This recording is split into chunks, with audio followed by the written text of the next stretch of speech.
Bonjour Camille. Allô, mon beau Carl. Tu es encore une fois très resplendissante aujourd'hui. Merci. L'automne tire à sa fin déjà. Pour vrai, l'automne, maintenant, je l'ai avoué dans un autre épisode, c'est ma saison préférée maintenant. Oui. Et j'ai l'impression que ça n'a pas duré assez longtemps cette année. Je suis d'accord. C'est allé trop vite. Ça passe très vite, on aime le soleil et tout ça. Et là, on s'en va presque vers l'hiver déjà. Oh, mon Dieu. Et on sera en bonne compagnie parce qu'on sera toujours là. Et c'est un bel épisode aujourd'hui qui nous attend, je pense, avec une personne qu'on aime beaucoup et qui est ton amie. Oui. Et mon ami aussi.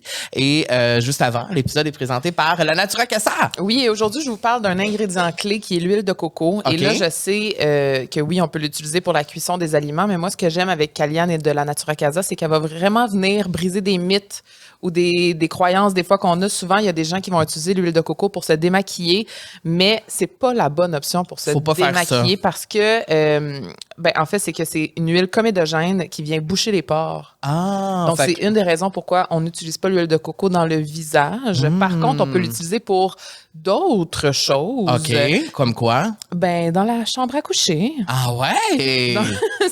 On peut l'utiliser comme lubrifiant naturel, en fait. Ah ouais? Et puisque c'est seulement un ingrédient, c'est naturel, ça l'apaise même les irritations dans cette région-là. Fait que ça peut être... Dans les régions, dans toutes les régions où on peut avoir des relations sexuelles. Oui, mais aussi ailleurs. Ah, OK. Mais mon Dieu!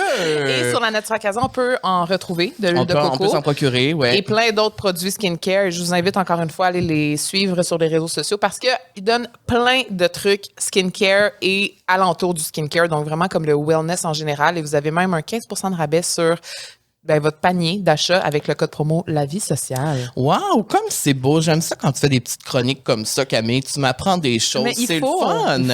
La prochaine fois, là, je tiens à préciser, si vous procurez de l'huile de coco comme lubrifiant, assurez-vous d'avoir 2 pots séparés. Donc, un pour la cuisson, un pour les relations sexuelles, pour s'assurer vraiment que ce soit... qu'il n'y ait pas de double contamination. Camille, juste avant de débuter l'épisode, je voulais te parler d'un projet auquel j'ai participé récemment, puis je veux le partager avec les gens qui nous suivent ici à La Vie Sociale. C'est un livre qui s'appelle Au-delà de la grossophobie, qui a été publié aux éditions La Presse un peu plus tôt cet automne, où j'ai eu l'occasion de partager mon expérience, mon vécu, j'ai pu témoigner dans ce livre-là. C'est écrit par Julia Lévy-Niedjourou et Marie-Lou Morin-Laferrière, des diététistes nutritionnistes. Donc, dans ce livre-là, il y a plein de témoignages et on parle de grossophobie, on parle de vivre avec un corps gros dans la société d'aujourd'hui, comment ça se passe et tout ça. Puis j'ai trouvé ça très intéressant qu'on me demande à moi de partager mon histoire, parce que souvent on en parle du point de vue des femmes, et puis je trouve que c'est important d'inclure les hommes dans ce discours-là. Et c'est très bien fait. Je vais te le passer parce que je veux que tu le lises aussi. Il y a des statistiques là-dedans, il y a plusieurs sujets différents et je me suis exprimée sur plusieurs choses là-dedans. Puis il y a des témoignages d'activistes que vous connaissez qui sont sur les réseaux sociaux, mais aussi de différentes personnalités de divers milieux. Donc, c'est un très bon livre et pour tout le monde, en fait. Si on veut s'informer, en apprendre plus, puis en fait, redéfinir c'est quoi habiter dans son corps, la relation qu'on a avec notre corps, donc c'est un très bel ouvrage. Vraiment, je voulais vous en parler. Louni aussi à l'intérieur. Il y a Louni, Gabrielle Lisa Collard que vous connaissez peut-être sur les réseaux sociaux, Kate Lessard aussi a partagé son histoire là-dedans. Donc il y a beaucoup de c'est vraiment un bel ouvrage. Donc je voulais vous en parler ici. C'est disponible dans toutes les belles librairies aux éditions La Presse. Et bravo encore aux 2 autrices qui ont fait un travail extraordinaire. Pour ce livre. Donc voilà, Au-delà de la grossophobie, c'est dispo partout. Merci pour ton implication pour cette cause. Merci à toi, Camille, d'être une alliée aussi extraordinaire. Sur ce, je te souhaite un bon épisode. Bon épisode.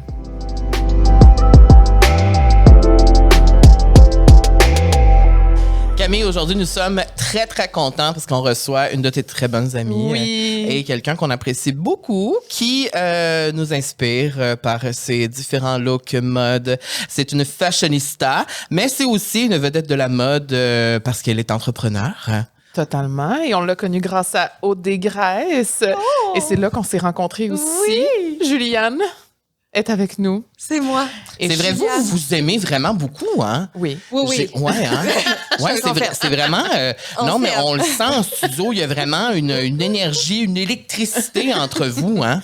Mais non, mais Vous tu sais, je veux dire, Ju, juste faire une petite histoire courte, Oui. mais Ju, dans le fond, quand on s'est connus à Haut-des-Grèces, Oui. où je suis venue faire des photos. On n'a pas eu un coup de foudre amical. Je veux dire, on n'est pas partis chacun notre bord, puis genre, on était besties parce que tu étais parti anyway à OD, Oui, puis on n'avait pas le droit de communiquer aussi à ce Exactement. moment-là parce que j'étais une une candidate. petite candidate. Exactement. Et moi, déjà, à la première fois où je t'ai shooté, j'étais comme, mon Dieu, cette fille-là est tellement fine, mais elle est tellement belle. Genre, j'aimais vraiment ton charisme. Et après, quand t'es sortie d'OD, on a fait un peu de photos ensemble. Oui. Je t'avais shooté avec Maude. Et là, comme, il s'est passé genre 4 ans. Puis là, out of nowhere, l'année passée, t'es comme, tu veux venir au Vietnam avec moi? Puis j'ai dit oui. Puis c'est là que l'histoire d'amour a commencé. Mais quand même, tu Et sais. moi, je peux confier de mon côté. Bon, moi, je suis pas allée au Vietnam avec les deux, évidemment, mais quand Camille est au Vietnam, elle me textait dès la première, deuxième journée. Ah, mon Dieu, Juliane, tu l'aimerais tellement. Et comme toi, vous ressemblez beaucoup. Vous avez Ah, beaucoup de points en ouais. commun. Vos vies se ressemblent. Et t'aimerais beaucoup son énergie. Puis là, j'étais comme, ah, ouais. Ça te surprenait, quoi? Ben, j'étais surpris. Je me disais, Explique-moi. voyons donc. Voyons donc. Non, mais je me disais, c'est cool parce que se faire des nouveaux amis quand on vieillit, c'est difficile. Alors, je trouve ça vraiment cool que vos énergies matchent ensemble. Puis parce que pour qu'elle m'écrive pour me le dire, c'est parce que c'était vraiment vrai. Alors, je trouve ça vraiment cool. Puis après ça, je vous voyais ensemble me dire, oh, bestie ghost, tu sais. Mais je pense que les gens ont aimé ça vraiment, le Vous duo, étiez parce cute. qu'après ça, on est repartis à Miami ensemble. Là, tu sais, je veux dire, il y a Wow. des choses qui se sont passées là, après. Mais j'ai On envie a une belle synergie ensemble. Tu sais. Oui. Je trouve qu'on a comme des énergies puis qui s'assemblent, Ouais. mais on est quand même très différentes. Ouais. C'est ça qui est drôle. Ben, on a appris cette semaine que tu avais le même big tree que mon chum, c'est-à-dire la même charte ou presque d'astrologie que mon chum. Fait que je pense que c'est pour ça aussi que nos énergies se complémentent aussi bien. C'est que je reconnais ton énergie dans celle de mon chum. Mais dans Et le fond, aussi c'est que dans- si t'étais lesbienne, ce serait ta Ben blonde. oui. Et voilà. C'est ça. Ça C'est serait peut-être dit. moins compliqué de même, parce exact. qu'aujourd'hui, on a envie de parler de ça, justement, parce que Oui. tu es quand même assez Ça, là. discrète sur ta vie privée, ta vie amoureuse.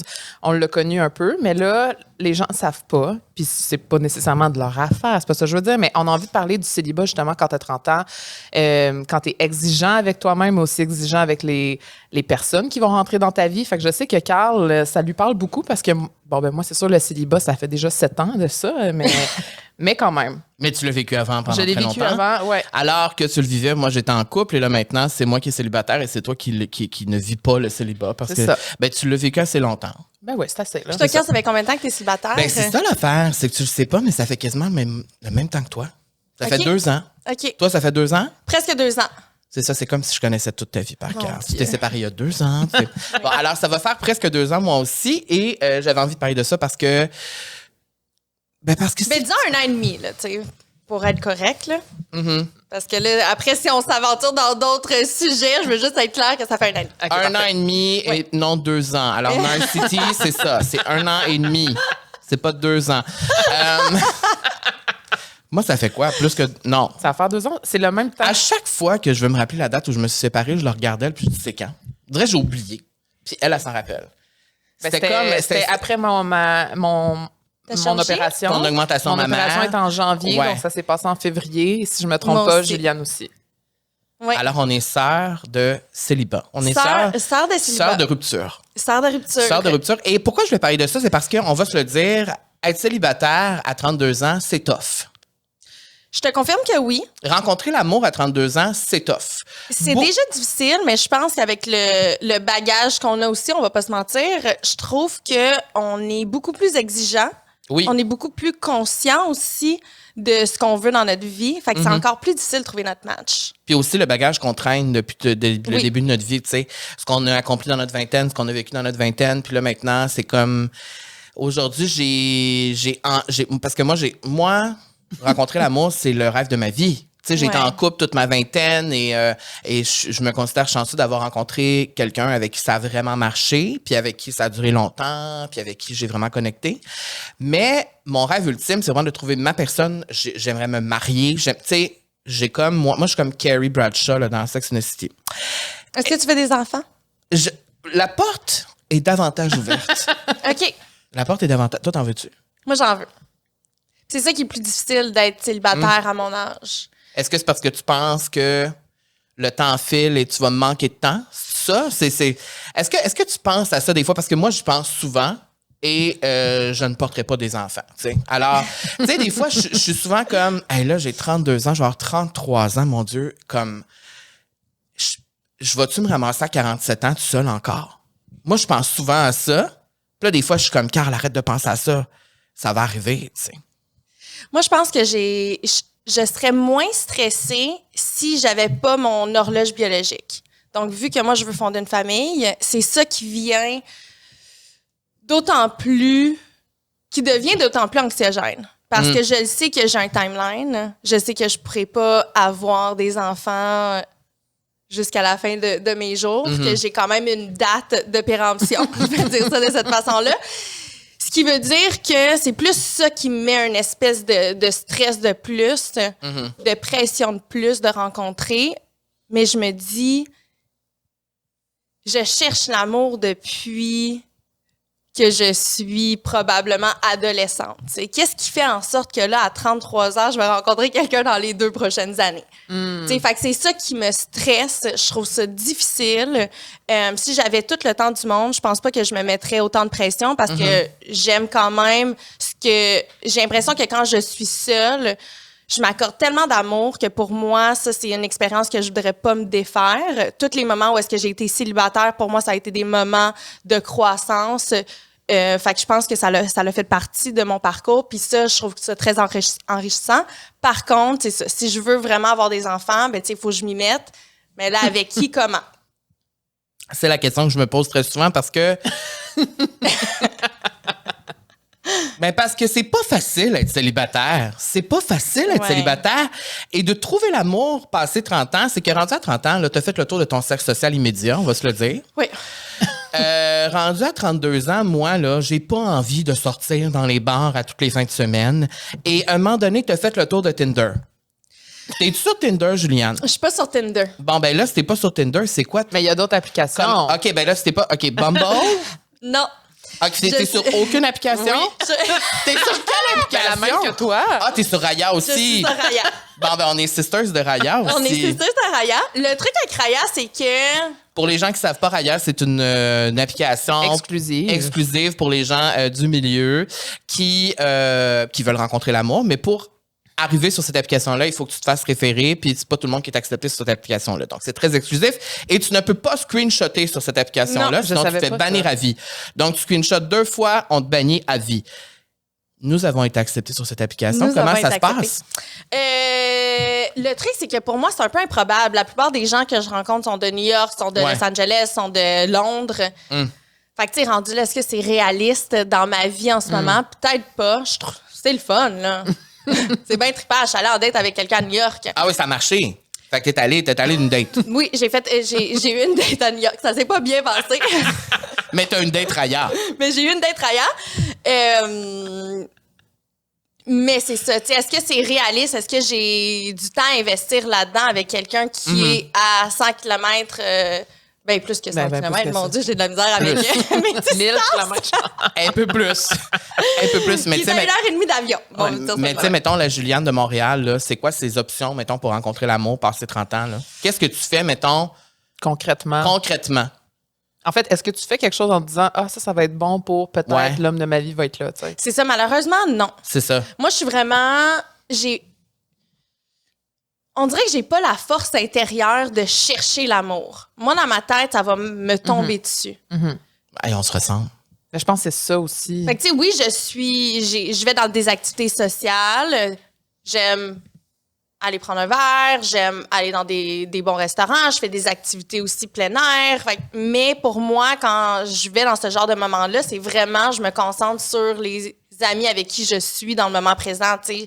C'est rare que je vais regarder autour de moi pour savoir, OK, y a-t-il quelqu'un autour de moi qui... C'est pas, je m'en vais là-bas pour me trouver un chum. Là, exact. Ça m'a déjà passé par la tête. Par contre, moi, j'ai de la misère à connecter avec quelqu'un de loin. Tu sais, je peux bien trouver un gars très beau de loin, mais il y a rien qui va faire en sorte que ça va me donner le goût de l'aborder. Je sais pas comment l'expliquer. Il y aurait rien?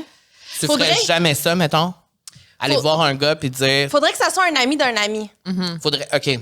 Pas un pur étranger, mettons. Un pur étranger, j'ai vraiment beaucoup de misère parce que je le connais pas. Puis si on vient t'aborder, Si on veut m'aborder, ça peut marcher? dépendant de l'approche, absolument, ça peut fonctionner, mais je me fais jamais aborder. Mais je pense que c'est ça. Je pense quand même que tu es une femme intimidante par ta prestance, ton énergie, ta beauté aussi. Tu sais, les gens qui te connaissent déjà doivent déjà avoir un frein pour t'approcher. Puis ceux qui te connaissent pas, qu'est-ce qu'ils doivent avoir pour que tu leur laisses un petit peu la porte? Mais c'est drôle parce que je suis allée dans un événement, justement, je suis allée au Printemps du Mac. Oui. Oui, qui est un événement où il y a plein de beaux gars. Il y a plein de beaux gars. Puis moi, je me suis dit, hey, pour vrai, je suis avec mes chums de filles, ça va être le fun, peut-être qu'on va pouvoir rencontrer. Tu sais, à ce moment-là, je me suis dit, peut-être que. Tu sais, c'est rare que tu es dans un endroit où est-ce qu'il y a plus de 2500 personnes, Oui. jeunes professionnels, bien mis. Je me suis dit, ça pourrait être une belle occasion. Je me suis même pas fait approcher une seule fois. Pas une fois. Pas une fois. Puis j'avais le gros sourire aux lèvres, je me faisais bien du fun. J'étais avec mes chums de filles, j'avais l'impression que, mais pas une fois. Fait que je me dis, mon Dieu, il y a peut-être quelque chose que je vois pas. Ou est-ce que c'est parce qu'on aurait perdu aujourd'hui cette façon de faire? Moi, je pense pas parce que j'ai des amis qui rencontrent Que ça se passe de même. toutes les semaines. Ah, ouais. Qui ont vraiment une facilité de rencontrer en personne. Donc, ça se peut encore. Moi, je pense que ça se peut. Mais encore là, j'ai l'impression qu'il faudrait que j'aille des cours pour enlever peut-être mon resting bitch face. Je sais pas c'est quoi qui fait en sorte que j'effraie les hommes, Mais moi, des fois, j'ai l'impression qu'il faudrait que je me mette une pancarte écrite d'en face. Célibataire, Je recherche suis l'amour. disponible. Disponible, tu sais. Un gros écriteau d'en face, dans le front, là. Parlez-moi, abordez-moi, célibataire, cherche un homme, tu sais. Parce qu'on dirait que les gens comprennent pas, des fois, à quel point ça peut être difficile. Mais regarde, si moi, je trouve ça difficile d'aller aborder d'autres hommes, je me dis que c'est difficile pour tout le monde de le faire. C'est pas tout le monde qui a cette facilité-là d'aller voir des gens, des étrangers, pour dire, hey, tu sais, par Non, peur de se faire absolument. retourner de bord, mettons. Ouais. Mais tu sais, d'un autre côté aussi, je me dis, si je me fais aborder dans un bar, plus c'est ça, tu sais, moi, je suis plein de contradictions dans ma vie, là, mais je me dis, si je me fais aborder là, dans ce genre de soirée-là, je me dis, est-ce que c'est vraiment juste... Je comprends. Pour un soir? Non, mais c'est juste... Est-ce que c'est juste... Mais pas nécessairement pour un soir, mais tu sais, il y a pas... C'est pas dimensionnel, là. C'est parce que t'as vu une belle fille puis tu l'as approchée. Tu sais, il y a rien de profond. Mais je me dis que ça part par là. Mais je sais pas, je suis plein de contradictions, mais j'ai vraiment de la misère. Tu sais, des fois, je me fais aborder peut-être sur les réseaux sociaux puis je me dis, OK, mais qu'est-ce que tu recherches? Si tu recherches la fille sur les réseaux sociaux, elle existe, mais C'est pas tout. c'est le 1/8 de sa vie. Fait que j'ai vraiment de la misère. Je pense que c'est le fait maintenant d'être dans la sphère publique qui me freine également à aborder les gens, à être un peu plus ouverte à ce genre de conversation-là. On dirait que c'est moi qui parle. Je sais. Pour ça, je dis, vous avez plein de points en commun. Mais c'est drôle que tu as choisi ce sujet-là aujourd'hui parce que je n'ai pas de réponse pour vous. Je sais. Mais c'est parce que tous les gens qu'on a reçus dernièrement, c'est tout du monde qui sont en couple depuis longtemps, puis qu'on a comme pas vraiment d'histoire à raconter, surtout rendu à notre âge. Puis c'est ça que je trouvais comme pertinent de dire parce que une belle fille comme toi qui a du succès, des fois, on pourrait croire, c'est facile, tu sais. Moi, tu sais, je te connais, puis je suis comme, mon Dieu, n'importe quel gars voudrait sortir avec toi, mais c'est aussi de l'autre côté, toi, tu as des exigences, toi aussi, tu as des critères, puis tu as vécu des relations qui t'ont fait apprendre. Fait que là, on est peut-être rendu plus, comment on dit ça, précise dans nos critères, là, littéralement. Là. Fait qu'un gars qui veut sortir avec... Mettons, toi, là, ton idéal, là, c'est une bonne question, je pense que je te l'ai jamais posée, mais je pense que je sais un peu. Ton idéal homme, là, comment tu l'imagines? Quelqu'un qui est en thérapie ou qui en a déjà fait. De un, je pense que pour moi, c'est rendu la base en ce moment. Je trouve ça important, quelqu'un qui a déjà fait un cheminement personnel, quelqu'un qui est émotionnellement disponible, on va le dire. Ça, c'est la base, là, les amis. Mais c'est parce que maintenant, de notre génération, c'est malheureux, mais il faut le dire parce que c'est pas... des fois, tu te fais aborder par des gens qui sont pas nécessairement émotionnellement disponibles. Là, tu te dis, mais pourquoi? Tu me fais perdre mon temps. Donc... Elle parle en guise de cause. Oui, c'est ça. Non, mais des gens émotionnellement disponibles pour de vrai, c'est de plus en plus rare. C'est de plus en plus rare. Donc ça, un homme qui a énormément d'ambition, pour moi, c'est important. J'en ai beaucoup. Puis l'ambition, c'est pas juste au niveau professionnel. Pour moi, c'est vraiment dans toutes les sphères de ta vie. Quelqu'un qui veut découvrir, quelqu'un qui aime aller à l'aventure, mais quelqu'un qui aime la routine, mais qui est très spontané aussi. Tu sais, j'aurais de la misère d'être avec quelqu'un qui a une vie Trop platonique. Linéaire. J'aurais vraiment de la misère. J'ai besoin d'un peu d'excitement. Moi, je suis vraiment quelqu'un qui aime voyager, qui aime partir sur un fly, qui prend des décisions très réactives. Fait que j'ai besoin de quelqu'un comme ça pour pouvoir me suivre. Mais tu sais, sinon, j'ai pas des critères précis. Tu sais, je veux vraiment quelqu'un qui... Je sais pas, qui va venir... quelqu'un qui est positif... Quelqu'un qui a des passions, quelqu'un de passionné, je trouve ça quand même très important. Mais sinon, j'ai pas tant de critères. Tu sais, moi, je me dis tout le temps, ben, c'est ce que je me disais avant de rencontrer Guillaume, je me disais tout le temps, l'homme de ma vie, moi, je veux que ça soit mon meilleur ami, tu sais. Ouais. Moi, c'était ça mon critère numéro 1. Il faut qu'on ait une compatibilité, que c'est vraiment mon meilleur ami, qu'il m'arrive quoi que ce soit, c'est le premier que j'appelle. J'ai n'importe quelle occasion, c'est avec lui que j'ai envie de le vivre. Fait que, tu sais, tu m'aurais posé la question il y a 10 ans, c'est quoi ton homme idéal? J'aurais dit probablement tout sauf Guillaume, tu sais. Ah ouais? Ben, j'avais pas un truc précis que je voulais, mais je voulais vraiment que ça soit compatible de façon amicale avant tout, tu sais. Puis je trouve que souvent, en tout cas, peut-être que je me trompe, mais quand tu commences à rencontrer un gars, on est facilement dans on va le friendzone, tu sais. Ah, il n'y a pas genre de flamèche. Tu sais, moi, j'ai des amis célibataires qui rencontrent des gars, ouais, mais il manque le spark, il manque la petite flamme, tu sais. Puis pour moi, ça s'est tellement développé plus tard. On parle ici de 6-7 ans.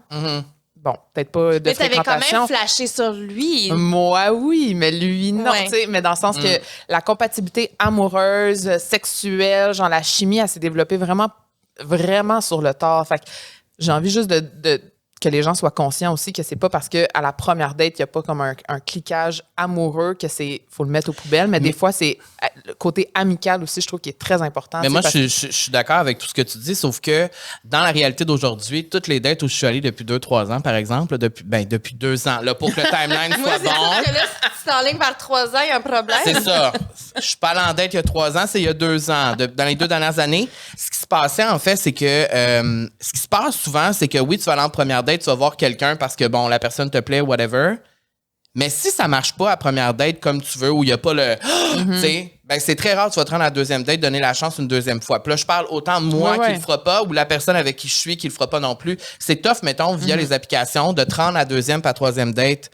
Puis là, je parle par expérience, tu sais. Un moment donné, on s'est rendu à la deuxième date, on l'a rendu à la troisième, ben là, ça marche plus. Mais tu sais, c'est plate, aussi ça. On est adulte maintenant, puis je dis pas que les jeunes, c'est différent, mais on a tellement des vies complètes seules que c'est difficile aussi de prendre... Tu sais, on a moins de temps, on travaille énormément, on a des amis, on a de la famille. Rendu un vendredi soir, là, pour que je prenne mon vendredi pour aller souper avec toi, que je te prends 4 heures de ma plage horaire, mais c'est parce que ça me tente. Puis parce que je vois un potentiel, justement, à cette connexion-là. Mais c'est difficile. Tu sais, quand tu rencontres quelqu'un sur une application de rencontre, c'est un catalogue. C'est ça. Tu sais, fait que je me dis, C'est ça. entre aller souper avec quelqu'un que je connais pas un vendredi soir, puis ça risque de chier, ou aller voir mes chums de filles, la décision est facile à prendre. Fait que c'est ça aussi qui est difficile. Fait que tu sais, je comprends, mettons, le fait que tu dois laisser le temps aller, mais on n'a plus de temps, Cam.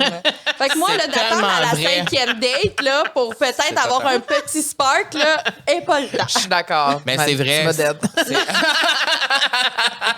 Mais c'est vraiment vrai. Puis, tu as parlé de quelque chose tantôt, au sens où toutes les fois où tu étais célibataire, c'était un moment de croissance personnelle pour toi, où vraiment que tu prends le temps. Puis moi aussi, je sens ça. Dans les 2 dernières années, ça l'a hyper avancé. Il y a plein de choses dans ma carrière qui ont... Ça l'a vraiment explosé à plein de niveaux. Puis j'ai l'impression que si j'étais resté peut-être en couple, je serais resté au même niveau. Là. Il n'y aurait pas eu autre chose qui se serait passé parce que, bon, j'étais pas dans la bonne relation qu'il fallait que je sois à ce moment-là. Mais comme j'ai l'impression que depuis 2 ans, j'ai développé des patterns où genre, tu sais, là, je vis ma vie tout seul, je suis célibataire, je suis chez nous tout seul. Moi, je vis ma vie tout seul maintenant. Donc là, s'il y a pour que quelqu'un rentre à nouveau, ça va être difficile là, de faire certaines affaires ou d'accepter que là, il y a quelqu'un qui va revenir. Donc, c'est pour ça que... Mais quels sont tes patterns? Donne-moi un exemple. Ben, un exemple concret, c'est genre, mettons, tu sais, je suis tout seul, moi, là. Je dois rien à personne maintenant, là. Alors, moi, je vis ma vie, je fais mes petites affaires, ma petite routine, tu sais, je suis chez nous le soir, puis c'est ça. Pour que je sorte de chez nous le soir, faut vraiment que je sois motivé. Tu sais, au sens où comme... Mais c'est que tu t'es rendu bien Je suis rendu bien seul. Je suis rendu davantage bien seul, même s'il y a une partie de moi qui voudrait vraiment partager ma vie avec quelqu'un, tu sais. Alors, je pense que mon point, c'est que ça ajoute une difficulté supplémentaire à trouver quelqu'un qui me convient vraiment. Parce que pour que ça marche, il y a beaucoup de critères, tu sais. Puis là, des fois, je me dis, c'est-tu ma liste de critères qui est trop longue? Puis après ça, je me dis, ben même si elle est longue, ma liste de critères, it is what it is. Puis je trouve qu'à notre âge aussi, on est un peu moins ouvert au compromis parce qu'on sait tellement ce qu'on veut que c'est ça aussi qui est difficile. Moi, quand j'étais jeune, dans ma vingtaine, là, je te promets que je les voyais pas, les red flags. Là. Pas du tout. Je passais complètement à côté, puis mes relations étaient quand même houleuses, mais duraient, tu sais. Tandis que là, tu sais, c'est sûr que moi, après 1 ou 2 mois de fréquentation, si je remarque des trucs, ben tu sais, moi, la porte va être juste à côté, tu sais, parce que... Tu vas ouvrir la porte, là. Tu vas l'ouvrir pour lui, là. Oui, je vais l'ouvrir pour lui. Je vais le laisser partir. Mais juste parce que je suis tellement consciente de ma valeur versus... J'étais pas si consciente de ma valeur plus jeune. Tu sais, j'ai laissé beaucoup d'hommes empiéter justement sur ces limites-là que j'essayais de leur poser. Que maintenant, ça, pour moi, c'est le plus important. J'ai mes boundaries, puis il faut pas les dépasser. Est-ce que je fais des compromis? Tu sais, en voulant dire, moi, je pense qu'on a tous des critères qui sont indéniables. Ça veut dire que, admettons, je sais pas, moi, je veux vraiment quelqu'un de familial. Ben ça, pour moi, c'est une valeur que je pourrais pas... Qui est super importante, je pourrais pas m'en passer. Fait que si je rencontre quelqu'un qui a pas cette valeur-là, ben pour moi, déjà là, ça, c'est un non. Tu sais, j'ai plein d'autres critères comme ça, tandis que j'en ai d'autres où est-ce que je suis un peu plus malléable. Mais quand tu es vraiment conscient de tes valeurs, là, où est-ce que tu dis ça, pour moi, c'est un no-go. Si tu n'as pas ça, ben c'est ciao bye, ben faut que tu te respectes à travers ça. C'est ce qui fait en sorte que maintenant, c'est un peu plus facile de déceler quand la personne n'est pas nécessairement faite pour toi. Parce qu'avant, on avait l'impression on était capable d'empiéter sur nos valeurs. On était comme, c'est pas grave. Oh, éventuellement, il va changer. Non, je te promets que non. Ben moi, toutes les fois que je l'ai fait, ça n'a pas marché. Ben, toutes les fois où il y avait des choses de changer quelqu'un? Ben, toutes les fois où il y avait des choses qui me gossaient ou qui étaient pas nécessairement dans qu'est-ce que je recherchais, je me disais, ah, ben, ça va passer ou comme, ça va changer ou ça va s'ajuster. Mais non, finalement, tu sais. Faut que tu apprennes à connaître, quand tu apprends à connaître quelqu'un, il faut que tu apprennes à l'aimer pour la personne qu'il te présente au moment présent. C'est ça qu'on a tendance à oublier. C'est qu'on va tomber en amour avec le potentiel que la personne peut avoir. On tombe en amour avec ce que éventuellement il peut devenir. Non, il faut que tu tombes en amour avec la personne, celle qui est devant toi en ce moment. Ça veut-tu dire que tu laisserais aucune chance à personne? Mais là, c'est ça, je dis plein d'affaires, je me dis, mon Dieu, je me rends compte pourquoi j'étais célibataire. Peut-être que c'est ça, c'est pour ça qu'on est single. Non, mais je dis ça parce que moi, si je peux prendre quelque chose par rapport à toutes les relations que j'ai eues dans ma vie, c'est que l'erreur que je faisais, c'était de tomber en amour avec le potentiel que mes amoureux avaient. Puis je trouve que ça, c'est unfair pour moi, mais c'est surtout unfair pour eux. Parce que si moi, je rencontre quelqu'un, je veux qu'il tombe en amour avec la personne que je suis en ce moment. Ça veut pas dire que je peux pas m'améliorer. Évidemment, tout le monde peut s'améliorer. Mais je trouve ça très injuste pour la personne devant toi si tu l'aimes pas pour la personne qu'elle est réellement. Parce que ça crée full d'attente, puis comme exactement. Ça met de la pression. Puis moi, ça, c'est une grande erreur que j'ai souvent fait. Quand tu t'es séparé il y a 2 ans, est-ce que dans les 2 dernières années, il y a eu un moment où tu t'es dit « je crois plus en l'amour ». Non. T'as toujours continué. C'est une romantique. Oui. Moi, j'adore l'amour. J'ai tout le temps eu foi à... Moi, je sais que ça va arriver. Je le sais juste pas quand. Je sais juste pas si je vais avoir le temps d'avoir des enfants dans le timeline qu'on va m'offrir. Mais je le sais qu'éventuellement, je vais rencontrer ma personne. Je sais pas comment, je sais pas quand, mais j'y crois. Comme qui me regarde avec tes yeux pétillants. Oui. Ben, c'est parce que j'ai hâte, tu sais, c'est parce que je vous côtoie, puis vous êtes tellement des personnes merveilleuses, mais je suis comme, faut des gens autant et sinon plus merveilleux pour être avec vous, tu sais. Puis je sais à quel point c'est rare, tu sais, dans le sens qu'il va pas... Dans ma tête, un gars qui va être avec vous doit être au même niveau que vous. Right? Vous êtes des personnes exceptionnelles, c'est ce que je suis en train de vous dire. Vous êtes exceptionnels. Il faut des hommes exceptionnels aussi. Merci pour les compliments. Vous me regardez comme si je vous avais insulté, c'est pas ça que je fais. Non, c'est pas ça, mais c'est beaucoup d'amour, de compliments. Effectivement, je vais pas dire je suis tellement quelqu'un d'exceptionnel. Non, mais il faut un carnet d'hommes exceptionnels, mais je comprends que j'ai hâte que vous trouviez cette personne-là parce que t'as hâte d'aller faire des randonnées à 4. J'ai hâte d'avoir des double dates. C'est ça. Moi aussi, j'ai hâte, Cam. Je te promets que j'ai hâte. J'ai très hâte aussi. Comment tu as vécu justement tes dernières ruptures? Ben là, mes dernières ruptures, c'est toujours très différent d'une rupture à l'autre. Mais disons, mettons, ta dernière rupture, est-ce que tu as pensé à un certain moment dans cette relation-là que c'était pour la vie, mettons, que tu avais trouvé vraiment la bonne personne, puis là, à la fin, quand ça se termine, ah non, là, il faut que je recommence à zéro, whatever, ou tu sentais quand même que ça s'en allait pas vers pour la vie, tu sais? On s'est rencontrés dans le contexte d'occupation double, ce qui fait en sorte qu'il y a beaucoup d'éléments qui sont pas réels. Là, non, tout est réel, mais il y a beaucoup d'éléments qui sont pas présentés. C'est ça, parce que quand tu reviens dans la vraie vie après, c'est complètement différent. Il y a plein de choses que tu n'as pas vécues à télé, là. Ben en fait, c'est que tu rencontres quelqu'un dans un... Ben c'est comme rencontrer quelqu'un en vacances, tu sais, tu le rencontres dans une autre réalité que la sienne. Fait qu'après, quand tu arrives à la maison, ben tu sais, c'est sûr, il y a la famille, il y a les amis, il y a il y a son hygiène de vie, tu sais, puis après, tu finis par réapprendre la personne au complet.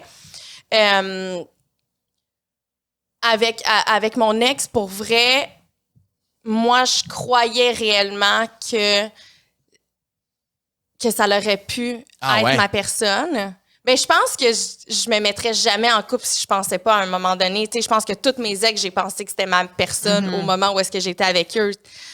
Parce que sinon, je m'investirais pas avec une personne juste pour passer le temps. Là. Mais c'est sûr que quand on a appris à se connaître réellement dans notre quotidien, mais on s'est rendu compte qu'on n'était peut-être pas le meilleur match. Je pense que moi, j'avais des attentes, puis lui aussi avait des attentes, puis je pense qu'à ce moment-là, cette relation-là était peut-être injuste pour les deux parce qu'on avait des attentes l'un envers l'autre qui n'étaient pas réellement remplies, mais c'était pas la faute de personne. J'ai pas eu de grosses chicanes avec mon ex où est-ce qu'on s'est dit, mon Dieu, tu m'as fait ça, nanana. C'était pas ça. Ça s'est fait vraiment...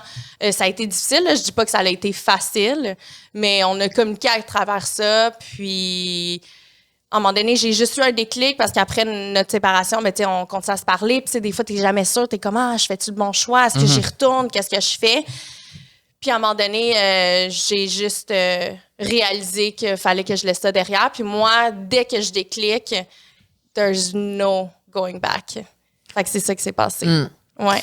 Puis, je sais que rendu à notre âge, on a beaucoup de pression aussi de la société, mais aussi de notre famille. Est-ce que tu le ressens aussi? Tu sais, dans les parties de famille, genre, comment ça, t'es célibataire? Me semble, moi, je l'entendais, puis j'avais 23 ans, là. Fait que, j'imagine pas maintenant...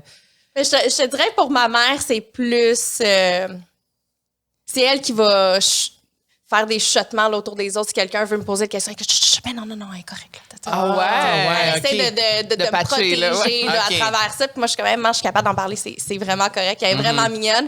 Mais tu sais, c'est ça. Puis elle me dit tout le temps, tu sais, Juliane, c'est correct. T'es pas obligée d'avoir d'enfants. Hein, c'est vraiment correct. Puis je le sais qu'elle fait ça pour bien faire. Mais moi, quand j'entends ça, ça me fait tellement de peine parce que je veux pas que mon cerveau aille là. Fait que je me dis, je préfère vraiment laisser ça dans les vapes que le dire à voix haute. Mais tu sais, on en a parlé aujourd'hui, mais c'est rare que je parle de ça. Sinon, dans ma famille vietnamienne, ben là, c'est sûr que ça, je me le fais dire, par exemple. Là, ça y va pas avec le dos de la cuillère. Genre vraiment de façon concrète, là. Oui. Vraiment, genre... On a hâte. Oui, ben, tu sais, c'est jamais... Y a-t-il une pression de genre, faut absolument que tu aies des enfants? Mais c'est jamais méchamment, mais tu sais, c'est... Tu vas te rencontrer un jour, tu sais. Je pense qu'ils ont toutes hâte pour moi. Il faut savoir aussi que mon père a immigré... Quand mon père a immigré au Canada, il a pu parrainer ma famille que quelques années plus tard. Donc, la part de mes tantes et de mes oncles sont arrivés ici, je te dirais mi-vingtaine, peut-être début trentaine.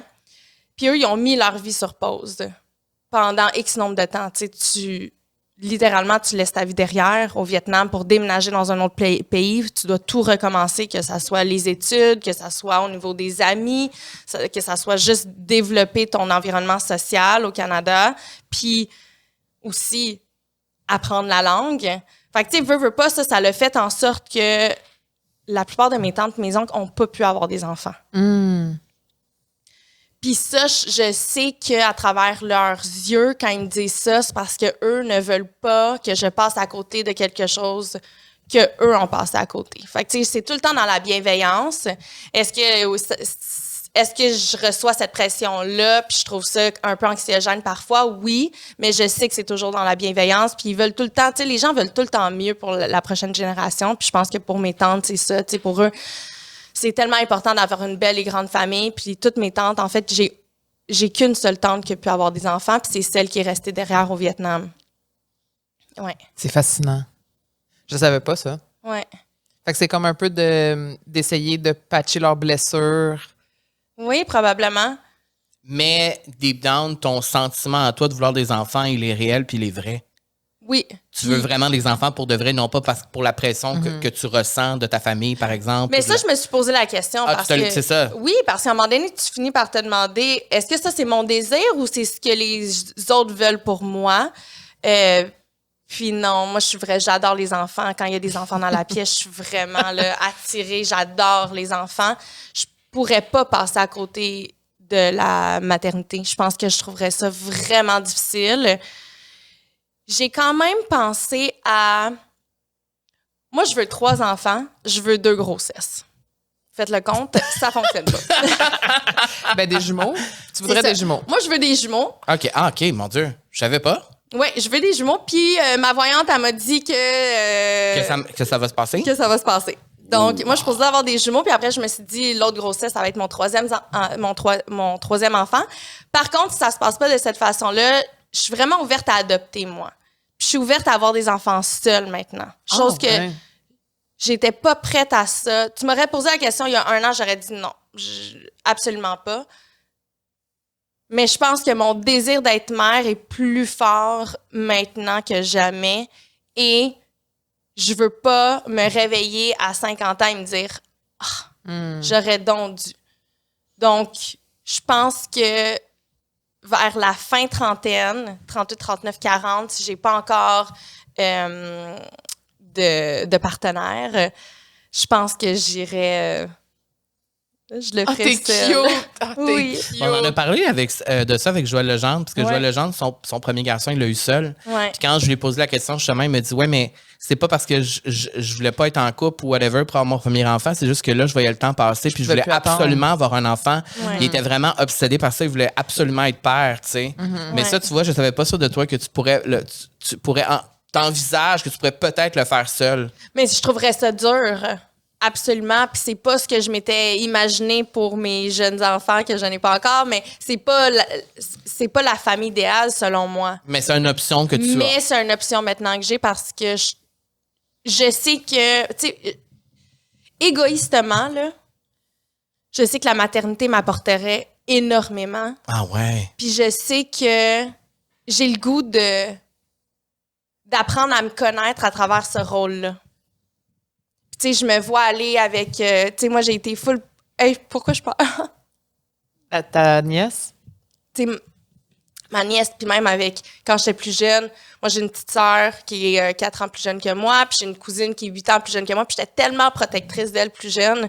J'ai ce côté-là, Mama Bear, que... Je sais pas, j'aime prendre soin de quelqu'un, j'aime donner de l'amour. Tu sens la maternité à l'intérieur de toi. Ouais. Mais je me rappelle au Vietnam, on était à l'aéroport, tu te souviens-tu? Puis il y avait un enfant qui arrêtait pas de cogner sur ta valise. Il était genre, on était en file, puis là, j'entendais juste genre un petit garçon là, qui cognait sur ta valise. Puis moi, bon, les gens le savent, là, moi, j'ai pas ce désir-là, puis j'ai pas une facilité avec les enfants. Là, je trouve ça des fois gossant, là, moi, je veux dire. Puis il tapait sur ta valise, puis je me suis tournée, puis j'étais comme, toi, t'es genre, regarde comment il est cute. Puis j'étais genre, non, il est gossant. Genre, c'est là qu'on voyait vraiment la différence, mais je trouve ça beau. Je trouve ça beau, puis peut-être que ça pourrait être ta mère porteuse. Pour y avoir un Regardez. Peut-être plus tard, tu pourras porter J'essaie mon de enfant. vous matcher. T'essaies de nous matcher, mais malheureusement, je pense pas qu'on est dans les intérêts de l'autre. Je pense pas qu'on est dans les intérêts de l'autre, mais on se ressemble beaucoup sur plusieurs choses. Puis il y avait une question il y a une question que je me pose beaucoup depuis 2 ans aussi, c'est est-ce que je fais assez d'efforts pour rencontrer l'amour? Si je te pose la question, est-ce que tu as l'impression que tu fais assez d'efforts? Je pense que je connais la réponse, mais est-ce que tu fais assez d'efforts pour rencontrer l'amour? Moi, c'est drôle parce que moi, je suis comme bien là-dedans, puis mes amis, ça les enrage. Que tu fais... que Parce que eux ils se disent, ben voyons donc, sors de chez vous, va Ok, c'est ça. rencontrer, aborde les gens. Tu sais, eux, Mais ça gosse nos amis qui disent ça. Je peux-tu toutes le les amis- dire? je pense que Tous je l'ai nos plus. amis qui nous disent... Tous les amis en couple qui me disent, t'es célibataire, sors de chez vous, va dans un bar, fais-toi des nouveaux amis, sors, non. Hey, je vais pas aller prendre une marche puis rencontrer l'âme sœur sur le bord du trottoir, Chris. Ça se passe pas de même. C'est facile pour les gens en couple de dire aux gens célibataires, fais ça. Ça se passe pas pareil pour tout le monde. C'est vrai que c'est différent. Ben oui, c'est différent. Mais je suis beaucoup plus ouverte à rencontrer, parce que même il y a 6 mois, je me disais, ben oui, j'ai vraiment hâte d'avoir quelqu'un dans ma vie puis de partager ma vie. J'étais pas prête émotionnellement. J'étais vraiment pas prête. J'avais vraiment besoin de vivre seule pendant X nombre de temps pour prendre un moment pour moi puis vraiment déceler ce que je désirais vraiment chez un partenaire. Tu sais, tantôt, je l'ai effleuré, là, mais j'ai besoin aussi d'être... Ça, c'est quelque chose que j'ai l'impression qu'on parle rarement, là. Mais moi aussi, je me dis, pour rencontrer cette personne-là, Ouais. je dois être cette personne-là. Puis plus jeune, je me disais tout le temps, ben voyons, pourquoi je tombe pas sur des bons gars? Puis, mais oui, mais toi aussi, Juliane, t'étais probablement toxique. T'sais. Pour attirer ce genre d'homme-là, ben il faut qu'il y ait une bébite aussi Il y a du travail qu'il faut qu'il soit fait. Il y a du travail à faire. Fait que moi, maintenant, c'est pour ça que je suis tellement reconnaissante par rapport à mon temps que j'ai eu célibataire, puis je le suis encore, parce que je travaille sur moi-même, puis je trouve que en développant mon plein potentiel, ben c'est là que je vais rencontrer vraiment la personne qui est à la hauteur de mes attentes. Parce qu'avant, je le voulais, mon prince charmant, mais j'étais une grenouille encore. Puis je suis capable de le dire vraiment de façon super humble, mais je sais que j'avais énormément de travail à faire. Ben merci de le dire parce que c'est vrai qu'on parle rarement de ça. C'est absolument vrai. Puis moi, je le vis aussi. J'ai l'impression qu'en ce moment, puis je l'ai dit aussi souvent, en ce moment dans ma vie, c'est comme si là, enfin, à 32 ans, tout va bien. Mais il manque ça. Mais c'est comme si j'y arrive. Il fallait que je laisse le temps passer pour arriver là. Puis pendant ce temps-là, ben, s'en est passé des choses. Mais moi, je suis devenu une autre personne, une différente personne, qui est une meilleure personne de qu'est-ce que j'étais il y a 2 ans, 3 ans, 4 ans. C'est important de voir ce moment-là, quand on est célibataire, comme un bon moment et non pas comme quelque chose de négatif nécessairement. Parce qu'au début, moi, j'étais beaucoup là-dedans. Mais t'avais jamais été seule, vraiment? J'ai jamais vraiment été seul. J'ai toujours été en couple dans ma vingtaine. Donc là, j'arrive à 32 ans. Je suis le seul célibataire de tous mes amis. Tout le monde est en couple. C'est dur de se retrouver dans un environnement où personne ne peut comprendre réellement ma réalité. Puis mes amis me disent souvent, et pas juste toi, mais mes amis en général me disent souvent, ouais, mais moi aussi, je l'ai été célibataire, je sais c'est quoi. Moi aussi, je l'ai été, oui, mais vous l'êtes pas présentement. Ouais. Tu sais, il y a personne qui est dans ma réalité à moi. Tu sais, au sens où comme quand, je sais pas, par exemple, je veux m'organiser un voyage, je veux faire ci, je veux faire ça, faut que je fasse des choses par moi-même seul. Puis c'est de ça que je voulais te parler aussi. Y a-tu quelque chose depuis 2 ans, parce que tu parles, bon, t'as grandi, t'as fait du travail sur toi. Est-ce que tu t'es donné des défis dans les 2 dernières années en tant que personne célibataire de dire, hey, c'est pas parce que je suis seule que je ferai pas ça, puis là, tu l'as fait? Parce que moi, je l'ai fait. Tu sais, moi, par exemple, quoi? j'avais envie d'aller à Paris. Tu t'es allé seul? Je suis allé seul à Paris. Oh, wow. Je suis allé 1 semaine tout seul à Paris. J'ai envie d'aller à Paris. Puis là, c'est quoi normalement? Puis je me rappelle, je te l'ai dit, ben là, c'est quoi normalement? J'irai avec mon chum. J'irai, tu sais, mes amis peuvent pas venir. Normalement, j'irai avec mon chum. Ben là, j'en ai pas de chum, mais j'ai quand même envie d'aller à Paris. Ben, je me suis acheté un billet puis je suis allé à Paris tout seul. Mais quand je me suis retrouvé à Paris tout seul, qui est une de mes villes préférées ever, la force que je suis allé chercher là-bas, ça me remplit d'un feeling qui était super positif. Puis ça, c'est en début d'année. Puis ça m'a vraiment, après ça, amené encore plus loin dans mon développement personnel. Parce que de me retrouver là-bas tout seul, et quand t'es tout seul, tu réfléchis beaucoup. Tu sais, j'étais tout seul dans la plus belle ville du monde, qui est, à mes yeux, la plus belle ville du monde, oui, Paris. Et j'ai réfléchi en maudit là-bas. J'ai réfléchi en maudit sur qui j'étais, sur ce que je voulais, sur ce que je recherchais. Et je vais jamais regretter, par exemple, ça, ce que j'ai fait là. Parce que de prendre l'avion tout seul, d'aller en Europe tout seul, ça me demandait du courage. Au début, j'ai failli te choquer même. Mais quand je suis revenu, c'était comme un Carl V2, là, une version 2 qui arrivait, encore plus sûr et certain de qu'est-ce que je recherche puis qu'est-ce que je veux dans ma vie. Mais je trouve ça très beau, puis comme tu l'as dit, je trouve ça tellement courageux. Moi, je pense que je t'en ai déjà parlé. Tu sais, ça a tout le temps été un peu un défi que je voulais me lancer. J'ai beaucoup de misère. Je suis tellement une grande peureuse. De voyager seule, tu veux De voyager dire? seule. OK. Je l'ai fait pendant un petit bout. Moi, je suis allée rejoindre mon père au Vietnam. J'avais d'autres membres de la famille. On se rejoignait tous au Vietnam. Puis, je suis partie une semaine seule à travers ce mois-là. Ça m'a fait énormément de bien. Puis, jamais de ma sainte vie, j'aurais cru être seule en Asie. C'est... Même moi, Fait que je suis pas vraiment game. sortie de ma zone de confort. T'as aimé ça? Mais j'ai aimé ça. J'ai trouvé ça, comme tu l'as dit, super. Il y a comme quelque chose d'épanouissant puis de powerful à travers tout ça. C'est la liberté de comme... Moi, c'est comme si je m'étais accordé cette liberté-là de pas attendre après quelqu'un pour faire de quoi. Oui, mais je trouve ça tellement beau. Par contre, mon petit bémol, Mhm. je prends tout, puis là, il y a sûrement des voyageuses solo femmes qui vont me dire, ben voyons donc, Juliane, là. Mais moi, ma plus grande peur, c'est les autres. J'ai peur des humains. Bon, c'est... Je suis vraiment une grande peureuse. S'il n'y avait pas d'hommes sur Terre, j'aurais vraiment de la facilité là, à voyager à travers le monde seul. Mais j'ai peur de mon ombre, même à la maison. Fait que j'aurais vraiment de la difficulté dans cette optique-là. Par contre, je peux trouver d'autres façons de faire ça. Je pourrais aller au cinéma seul, je pourrais aller au restaurant seul. Fait que ça, je le prends comme défi puis je vais le faire. L'as-tu déjà fait, le resto seul? Non. Mais même moi. Ben, j'allais prendre un café Mettons seul. cinéma seul. Non. Mais moi, tu vois, dans les 2 dernières années, c'est des choses que je fais. Ah ouais? Aller au cinéma seul, je le fais fréquemment maintenant. Et au début, je t'aurais dit, t'es-tu malade d'aller au cinéma tout seul? Tout le monde va me regarder. Tout le monde va se dire, il est tout seul, il est tout seul. Il y a personne qui me regarde quand je vais au cinéma. Mais quand je sors du cinéma et j'ai été voir un film tout seul, il y a personne qui me fait chier. J'ai fait ce que je voulais, j'ai choisi mon film et ça me fait du bien.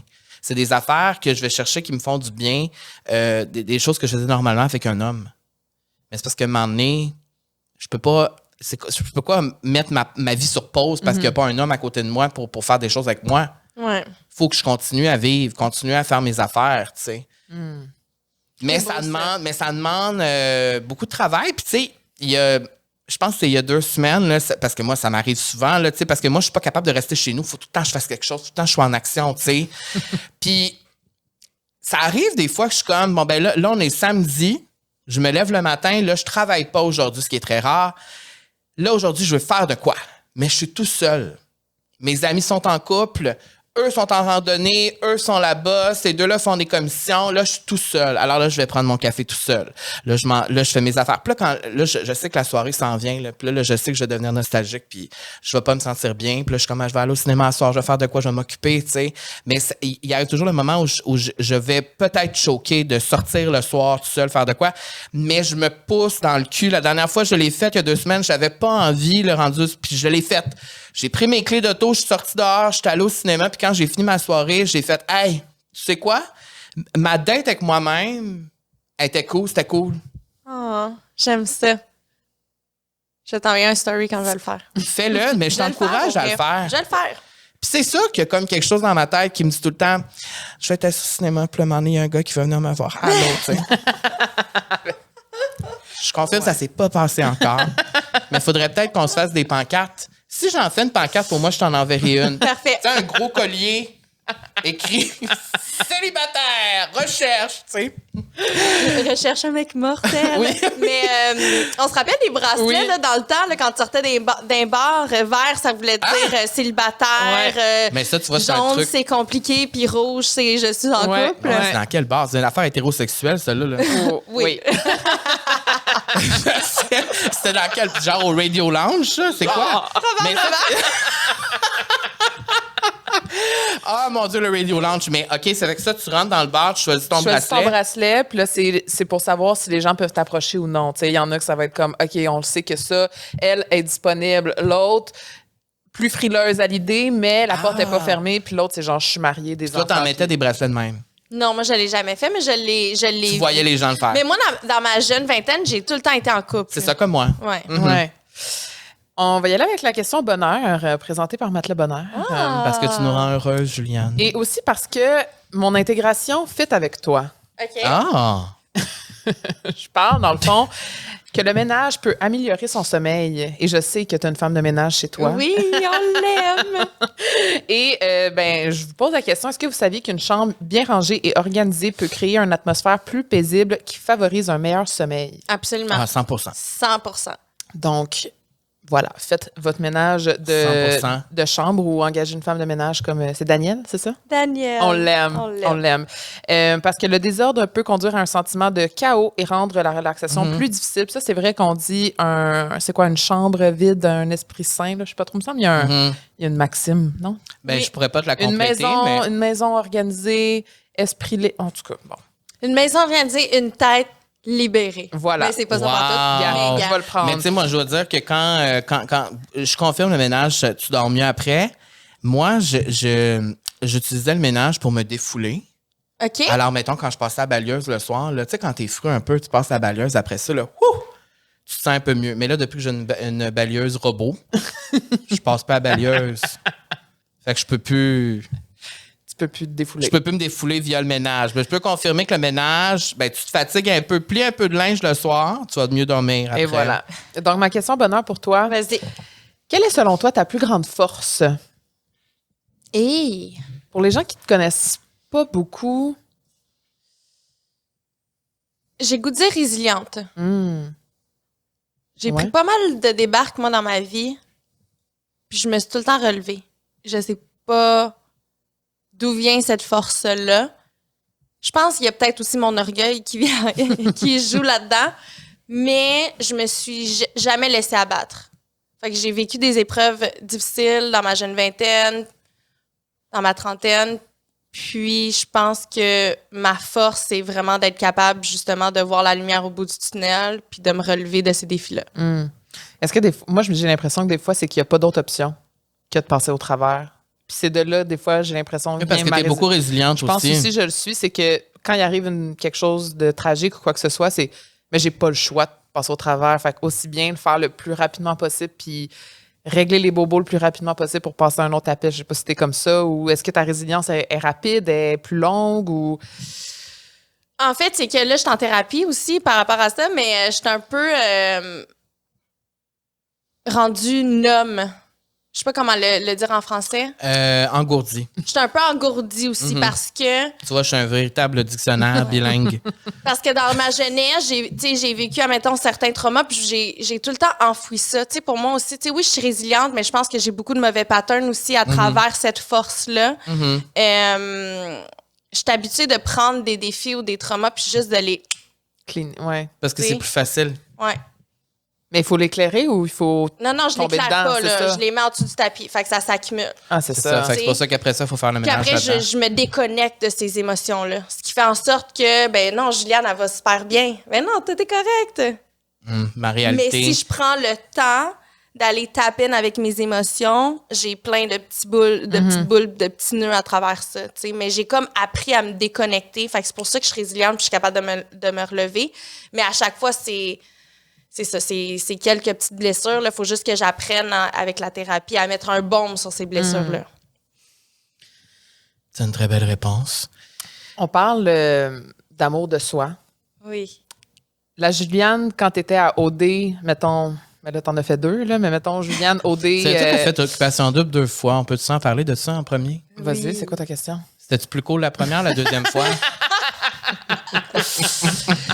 La première a été tellement magique Que la que deuxième. la deuxième... bof. Mais c'était pas le même contexte aussi, là. T'arrivais comme une c'était twist, c'était une twist. Je connaissais déjà un peu l'aventure. Par contre, j'ai fait une belle rencontre, mon ex, avec qui on a été un ensemble. Tu sais, pour moi, ça, c'est que du positif. Mais l'aventure OD a été beaucoup plus magique en Grèce. Tout était nouveau, Oui. tout C'était était... magnifique aussi, là.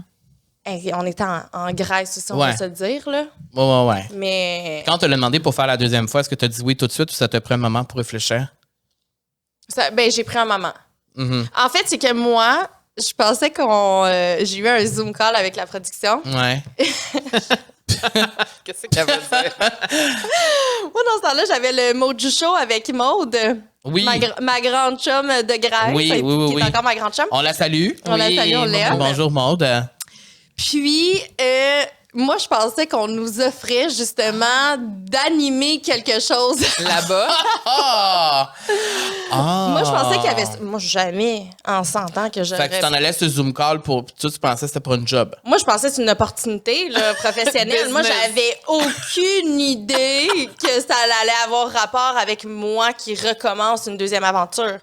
Et là, quand on m'a présenté ça, c'est sûr que j'ai fait... OK. OK.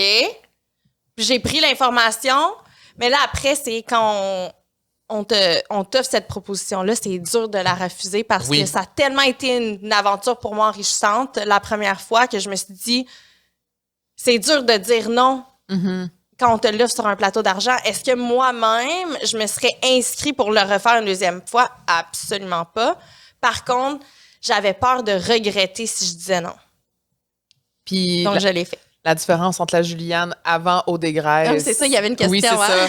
Avant OD et maintenant, c'est quoi la plus grande différence entre les deux Juliane? Elle est tellement différente. Ben, ça fait déjà 6 ans. Oui. Je pense que j'ai moins de... J'ai une carapace un peu plus mince. OK. Elle n'est pas tout à fait disparue, mais je pense que quand je suis rentrée à OD, j'avais une carapace Épaisse de même. assez large. Là, tu parles juste avec ton rapport avec les gars qui étaient là ou avec tout le monde? Avec tout le monde. En général, oui, OK. J'étais très fermée d'esprit, j'avais peur des gens. Tu sais, moi, je m'étais faite... j'ai eu des relations assez houleuses où est-ce que j'ai comme perdu un peu confiance en des gens. Fait que ça l'a fait en sorte que j'avais énormément de blessures par rapport à ça. Fait que j'ai tout le temps été réticente des autres. Tu sais, j'ai tout le temps eu de la misère à naviguer à travers ça.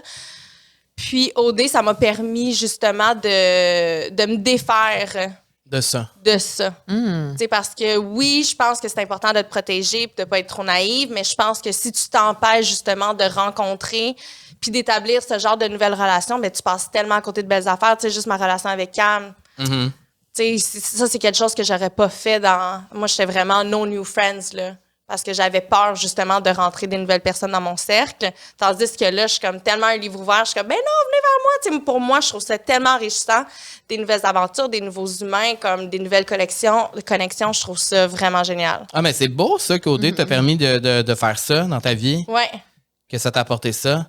Parce que souvent, on voit pas la télé-réalité de cette façon-là. Souvent, les gens qui consomment la télé-réalité, qui regardent OD, tu sais, puis là, j'en parle en plus, puis OD, il y a OD cet automne, mais on regarde OD, puis c'est bien le fun, c'est bien divertissant, mais pour les gens qui vivent l'expérience, c'est transformateur à jamais. Ah, parce que tu apprends plein de choses sur toi, puis c'est comme... C'est une expérience humaine. Tu sais, je pense que c'est différent quand tu consommes...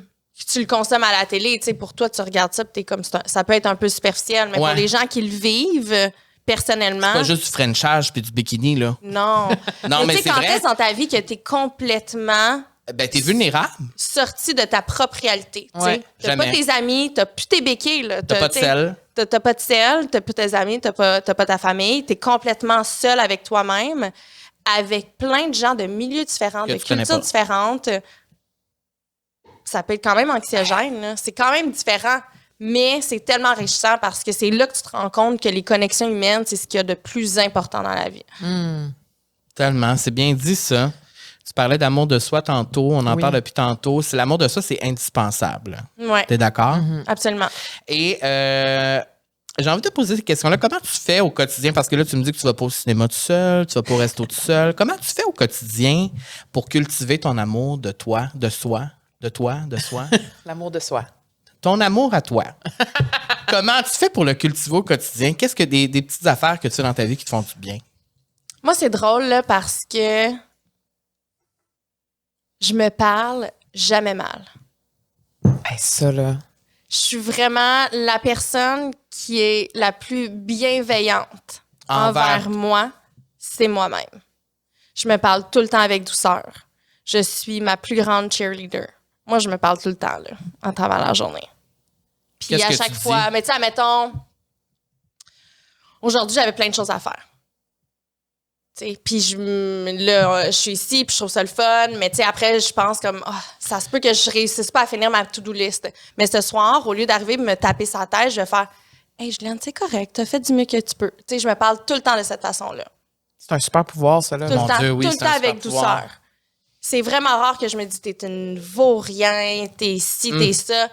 À part quand je PMS. Là, mon Dieu, ça y va par là. Quand les hormones embarquent, là, mon Dieu, là, je me parle vraiment pas avec douceur, je vous le promets. Mais sinon, dans un quotidien, puis moi, en fait, c'est que je parle tout le temps. J'ai une connexion avec la jeune Juliane. Ah ouais? Je parle souvent à ma jeune moi. Fait que des fois, quand je réagis mal par rapport à certaines situations, je sais que ça vient de blessures que j'ai vécues plus jeune, puis je me parle à moi-même. Ouais. Tu vas te réconforter Je toi-même. me réconforte moi-même. T'as-tu une photo de toi jeune? Je sais qu'il y en a qui faisaient Oui, ça sur mon beaucoup. frigidaire. C'est ça? Ouais. C'est Kendall Jenner aussi qui avait dit ça dans le podcast. Oui, c'est vrai, ça. elle Fait que c'est vrai, là, toi, ça fonctionne vraiment de parler à la jeune Juliane. Oui. Puis je me dis aussi que moi, j'essaie de jamais dire à voix haute des paroles qui collent pas avec mes... Des paroles que je veux pas qu'ils deviennent réalistes. Je comprends. Je sais pas je sais pas si c'était bien dit. Oui, là. oui, non, je on le dit comprends. souvent En voulant dire, je vais pas me dire que je suis pas bonne, je vais pas dire que je sers à rien parce que je veux pas que ça devienne une réalité. Mhm. Tu sais, puis même que des fois, je vais vivre un sentiment de jalousie, puis je vais jamais le dire à voix haute. Je comprends. Pour pas que ça se concrétise davantage. Pour pas que ça se Mais en fait, c'est juste pour pas le cultiver, dans le Je fond. veux pas le cultiver, tu sais. Puis j'ai l'impression que si j'appelle ma chum, je dis, hey, alors en ce moment, je me sens comme ça. Ça va juste... J'ai l'impression que ça va devenir, ça va se coller à ma personnalité, puis je ne veux pas ça. Fait que moi, j'essaie de ne jamais dire ce truc-là à voix haute. Puis est-ce que tu as toujours été comme ça, avoir ce super pouvoir-là? Je trouve ça beau que tu appelles ça un super pouvoir parce que c'en est un. Je suis sûre qu'il y a plein de personnes qui vont se reconnaître là-dedans parce que souvent, on est notre pire ennemi. Ah ouais. Souvent, on est notre pire ennemi, on va être là. Tu sais, puis moi, j'ai été comme ça tellement souvent dans ma vie. Je suis la personne moi-même qui se critique le plus souvent, puis le plus mal, tu sais. Alors, c'est un super pouvoir de pouvoir le faire, mais à l'inverse, de toujours être positif avec soi-même. Ben, on le dit aussi. Indulgent avec soi-même aussi, de se donner des chances. Puis, t'as-tu toujours été comme ça ou ça s'est développé? Y a-tu un moment dans ta vie que tu te rappelles que là, il y a eu un switch, t'as toujours été quand même comme ça, vraiment positive? Je pense que j'ai toujours été comme ça parce que j'ai un côté qui est très exigeant. Fait qu'il a fallu que je pallie avec ces deux forces contradictoires-là. Je suis très exigeante envers moi-même. Tu sais, je veux tout le temps plus, puis je veux tout le temps, tu sais, puis je suis très dans le faire, dans le doux, puis des fois, je suis comme, j'y vais pas de main morte avec... par rapport à tout, en fait. Ce qui fait en sorte que il faut que j'aille un moment avec moi où est-ce que je me parle à moi-même avec douceur parce que sinon, je vais me tuer. Ouais. Faut que tu te calmes, tu sais. Comment tu dis ça? Là? Les deux brûles bouts. Par les deux bouts de la Brûle chandelle. la chandelle par les deux Mon bouts. Dieu, il y a de la sagesse ici aujourd'hui sur le plateau. C'est tough. Mais on le dit aussi, hein, C'est quoi, words are brûler par spell. les deux bouts de la chandelle? Brûler la chandelle par les deux bouts. Brûler la C'est ça, chandelle par les deux bouts. Ouais. Mais oui, ce que je veux dire, c'est que words are spell. Fait que souvent, quand on se dit « je suis pas bon, je suis ci, je suis Ben oui. ça », tu commences à y croire, puis tu commences à agir ainsi. Puis je me rappelle, l'une des belles choses que j'ai aimées de toi, c'est qu'au Vietnam, encore une fois, j'aime ça le plugger, mais genre, on voulait se faire bronzer. Puis là, t'es comme, je vais faire une photo de toi. Puis je suis comme, non, si je me trouve dégueulasse. Toi, t'es tout le temps la première. Non, tu dis pas ça. T'es pas dégueulasse. T'es tout le temps vraiment une cheerleader pour de vrai aussi pour les gens alentour de toi. Fait que ça, je trouve que c'est une Christie de belle qualité. Mais je trouve qu'on se voit jamais comme on est réellement. Ça, c'est vrai. C'est vrai. C'est pour ça que si tu veux que les gens te voient exactement pour la personne que tu es, il faut que ça parte de toi aussi. Il faut que tu aies cette énergie-là aussi envers toi. Puis c'est sûr que les gens, des fois, sont comme, mais d'où tu prends ta confiance en toi? On dirait que tu arrives puis il n'y a rien qui peut t'affecter, mais c'est vraiment juste parce que je me parle à moi-même puis j'essaie jamais de me taper sur la tête. Oui, des fois, j'ai des moments où est-ce que je suis comme, j'aurais pu faire mieux. C'est tout le temps dans l'exigence, mais c'est jamais dans le jugement. Combien tu te donnes sur 10 en tant que femme confiante? Ta confiance, elle se situe où? Mais il y a deux. Il y a deux Juliane. Non, il y a les gens doivent comprendre qu'il y a la confiance en soi puis il y a l'estime de soi. Explique-moi Ok. la différence. La confiance en soi, c'est tu sais que tu es capable d'aller là. tu es capable de te mettre des objectifs, tu es capable d'y arriver, tu es confiante par rapport à tes capacités. T'sais. Moi, ça, je l'ai. Un bon 10 Tu sais que tu le peux. Moi, si je veux, je peux. 10 out of 10. Ouais, quand même. 100%. Mon estime de moi, c'est là que c'est un peu plus difficile. Ça, c'est comment que tu te vois, comment tu te perçois, ta réflexion dans le miroir. Ça, c'est un peu plus difficile. Mais c'est pour ça que, tu sais, des fois, j'ai des pensées, mais je les dis jamais. C'est pour ça que, oui, comme tout le monde, j'ai pas la meilleure estime de moi. Mais c'est pour ça que j'essaie jamais d'avoir ces paroles-là dans ma tête. Je les éloigne tout le temps. Mais ça, je te dirais que c'est un gros travail à faire encore.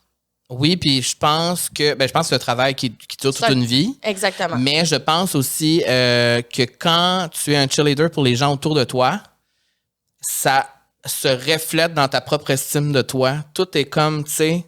Puis c'est pour ça que davantage dans ma vie, j'essaie de le faire avec les gens autour de moi, tu sais, de toujours uplift les autres autour de moi avec mes mots, avec mes gestes, tu sais, parce que ça tout te revient là, tu sais, c'est comme. J'aimerais ça qu'on soit amis.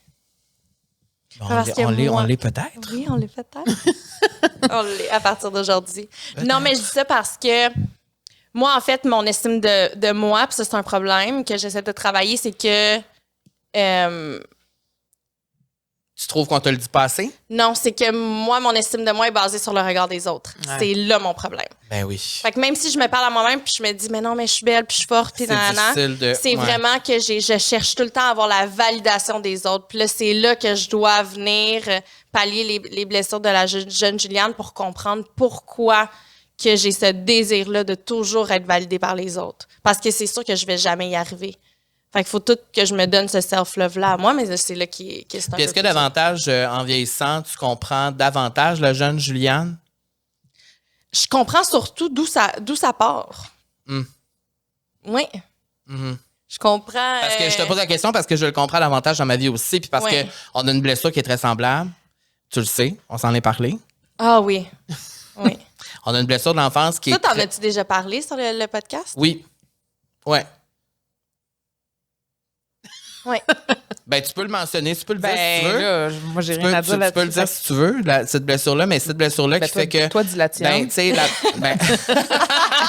avait under the spot. Non, mais moi, j'en ai parlé souvent, c'est l'absence de mon père dans ma vie. Tu sais, l'absence de mon père dans ma vie, puis avoir l'impression de n'avoir jamais été assez aux yeux de mon père, puis de sentir que mon père m'a jamais réellement aimé pour qui je suis, ou en tout cas, c'est des réponses auxquelles c'est des questions que j'aurais jamais probablement les réponses, a fait en sorte que, effectivement, oui, je me validais beaucoup dans le regard des autres, puis je cherche toujours à plaire à tout le monde, puis people pleaser, puis à pas pouvoir dire non, puis quand il y a des opportunités qui se présentent à moi, ben là, il faut tout que je prenne parce que les gens veulent travailler avec moi, les gens me veulent enfin, tu sais, mais en réalité, il faut que je mette mes limites, tu sais, mais j'ai de la misère avec ça à cause, justement, c'est pour ça que moi, ça me touche beaucoup quand tu dis que tu parles à la jeune Juliane, parce que moi, c'est un travail que je commence à faire à parler au jeune Carl, puis j'ai beaucoup de difficultés à aller parler au jeune Carl parce que j'ai l'impression que le jeune Carl est encore terrorisé de bien des affaires, puis encore traumatisé de bien des affaires. Puis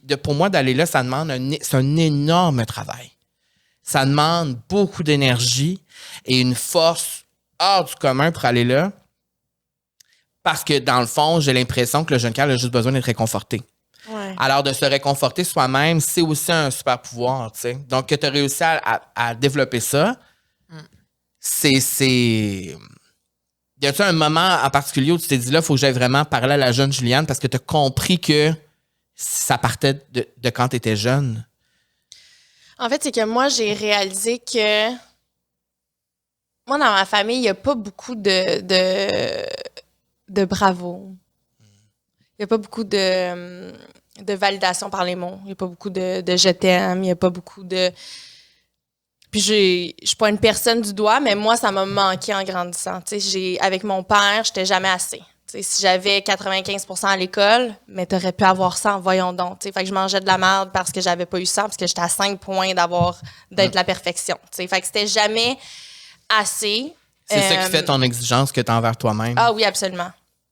Puis moi, à cause de ça, ben ça l'a fait en sorte que il a fallu que je pallie à toutes ces blessures-là puis que je m'aime de l'intérieur parce que j'avais jamais ces mots-là. Tu sais, mon père, je pense que la première fois qu'il m'a dit qu'il était fier de moi, j'avais 26 ans. Tu sais, j'avais jamais entendu ces paroles-là de ma vie. Je me suis mis à pleurer. J'étais genre, t'es fière de moi? J'attends ce moment-là depuis tu sais pas combien d'années. Mais là, maintenant, mon père, il a tellement fait de cheminement puis il est tellement différent de ce qui était.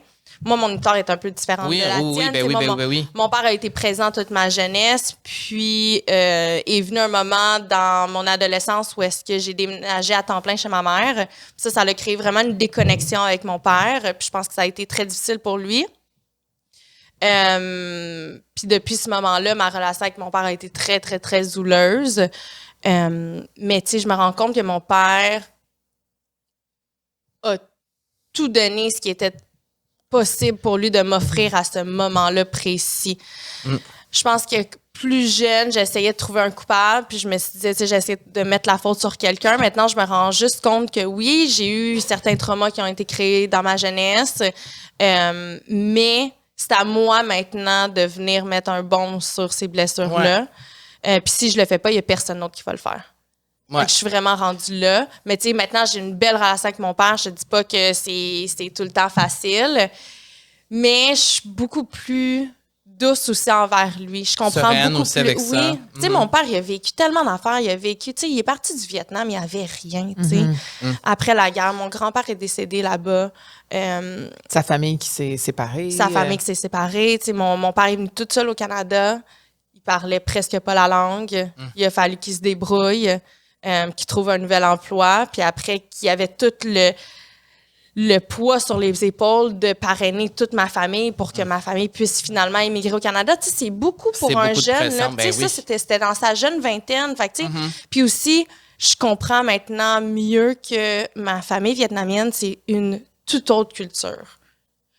Fait que pour eux, ils n'ont pas l'habitude de dire ces mots-là. Ils sont pas dans... Ils sont moins... Mes tantes vont accorder leur amour par rapport au act of service, tu sais. Ouais. J'ai comme mélangé l'anglais et le français, là. Mais tu sais, dans les love language, là, c'est vraiment dans act of service. Tu sais, c'est moins dans le compliment. Ça sera pas dans les mots, ouais. Ça sera jamais dans les mots. Puis maintenant, je comprends mieux, puis je sais qu'ils m'aiment. Mais ils m'ont montré leur amour d'une façon différente. Puis Juliane, ben elle avait besoin d'être validée par les mots. Fait que c'est pour ça que ça a été difficile pour elle. Mais... Encore une fois, il n'y a pas de blâme à mettre sur personne. Puis c'est pour ça que maintenant, à l'âge adulte, j'essaie de mieux comprendre justement toutes ces blessures-là qui m'ont été créées, le pourquoi. Puis moi, dès que je connais la source, je me dis, OK, ben je peux maintenant venir améliorer justement mon sort. Ouais. Puis... Ben, je trouve qu'il y a deux choses vraiment importantes dans ce que tu as dit. La première chose, c'est d'essayer de te mettre dans la peau de ton père, puis de comprendre, puis là, je parle pour le mien aussi, puis de dire, il m'a donné ce qu'il était capable de me donner au moment où ça s'est passé. On peut pas changer les choses, tu sais. Non. On peut pas changer les choses, mais d'essayer d'avoir un peu d'empathie, de compréhension, de compassion, parce que je vais jamais comprendre, c'était pas ma vie. Tu sais, c'est pas ce que moi j'ai vécu, tu sais. Et après ça, du moment où tu as plus de compréhension envers ça, de te prendre toi-même par la main, de dire là, je suis rendu un adulte, je peux prendre, mais cette responsabilité-là me revient à moi de guérir, d'aller mieux, de chercher des réponses à mes questions, puis de faire ce travail-là par moi-même, tu sais. Parce que moi, pendant très longtemps, au début de ma vingtaine, j'étais tellement amère, tellement fâchée, tellement en colère. Tout était de la faute à mon père. Mais à un moment donné, ben, c'est pas juste la faute à mon père. Là. Il y a quelque chose au fond de moi. Moi, je dois prendre mes responsabilités en tant qu'adulte. Puis si je veux aller mieux, puis être un meilleur humain, de faire ce travail-là, moi aussi, puis d'avoir ces réflexions-là. Fait que c'est beau. Tu sais, d'avoir cette compassion-là, moi, pendant longtemps, je me dis, mais tu sais, de comprendre la réalité de mon père, c'est un peu d'invalider, moi, les blessures qu'il m'a créées. Mais non, tu sais, ça va pas ensemble. Tu sais, tu peux avoir de la compassion pour les gens. Ouais. Puis ça ne va pas venir invalider tout ce que toi, t'as vécu. C'est pas nécessairement juste de la compassion, de la compréhension, tu sais. Parce que moi, puis encore aujourd'hui, je le pense, ça n'excuse pas tout. Non. Ça n'excuse pas tout, mais une bonne partie, oui. Ouais. Il y a une bonne partie, puis c'est difficile de quand tu es très, très blessé dans la vie par quelqu'un qui tu sais, on parle ici de parents, donc les parents, normalement, on s'attend à ce que les parents, tu sais, nous donnent tout l'amour du monde, puis mais souvent, c'est pas comme ça que ça se passe, en tout cas pour plusieurs personnes. Alors, quand t'as pas cet amour-là qui est réel, ben c'est facile après ça d'être en colère, là, puis d'être en crise, puis de dire pourquoi moi, mais en réalité, ça se peut que ça se passe pas comme tout le monde, puis tu sais, moi, c'est au moment où j'ai arrêté d'être fâché que ça a changé beaucoup de choses dans ma vie. Il y a encore des jours où je me lève et je suis fâché. Ou que je suis confronté à des situations où je suis fâché parce que, tu sais, mettons, l'absence de mon père, on n'a pas la même histoire, mais l'absence d'un père, tu sais, tu peux être confronté à ça dans tous les jours de ta vie. Là. Tu peux voir des situations, tu peux être dans des... Tu sais, mais quand je le vois d'une façon différente, plus positive, puis que j'ai l'impression que ça... Faut toujours que je me rappelle que ça fait de qui je suis. Tu sais, ça fait qui je suis. Si j'avais pas vécu ça, je serais pas qui je suis exactement comme aujourd'hui, tu sais. Puis de rester dans ces émotions-là aussi... C'est pas bon. C'est énergivore. La seule personne que tu vas venir affecter, c'est toi-même. Exact. C'est comme Fait quand que tu as dit tantôt, si moi je fais pas le travail pour moi-même, il y a personne qui va le faire pour moi. Personne. Ça me l'affaire. Fait que tu sais, des fois, de rester là-dedans, puis je peux comprendre, je l'ai fait pendant des années, là. Puis moi, c'est tellement drôle, parce que quand j'étais jeune, je disais tout le temps, moi, je suis capable de déceler la fille qui a des daddy issues. Moi, j'en ai pas des daddy issues. Ah ouais! Non, moi, je m'en rendais même pas compte. En pris du temps, à un moment donné, quand j'ai fait face à moi, là, c'est après OD, j'ai fait « Hi! » Peut-être que... Peut-être que j'en ai des daddy issues. Parce que moi, dans ma tête, vu que j'étais capable de j'étais fonctionnelle, tu sais, en voulant dire... Ouais, C'était mais pas c'est pas concret, juste là. ça. Ben, c'est ça. Ouais. C'est ça, tu sais. Mais non, c'est ça. Tu sais, je pense que les seules personnes qu'on affecte, c'est nous-mêmes. Fait que tu sais, c'est pour ça que si on prend pas notre sort entre nos mains, à the end of the day, c'est nous qui va payer. Fait que pourquoi pas le faire? Tant de C'est sagesse. beau, ça. C'est très inspirant. J'aime ça parce qu'on connaît pas tout... Je pense pas que le monde connaisse tant cette sensibilité-là que t'as. Cette sensibilité? Ben, genre de parler de ça ouvertement, tu sais, là, ça fait quoi, plusieurs mois quand même que t'as plus ton podcast. Je pense que les gens s'ennuyaient de ça, d'entendre la petite Juliane qui parle Mais de je trouve son cœur. J'aimerais ça être plus Vocal. vocale sur mes réseaux sociaux, mais je trouve ça difficile. Tu sais, je trouve qu'en ce moment, je suis dans un safe space, puis c'est une communauté que vous avez bâtie, fait qu'il y a personne qui est là pour juger. Non. Puis j'ai l'impression que, je le dis souvent, mais pour moi, Instagram, c'est un peu comme de la consommation fast-food. Tu sais, les gens sont pas nécessairement là pour les bonnes raisons parfois.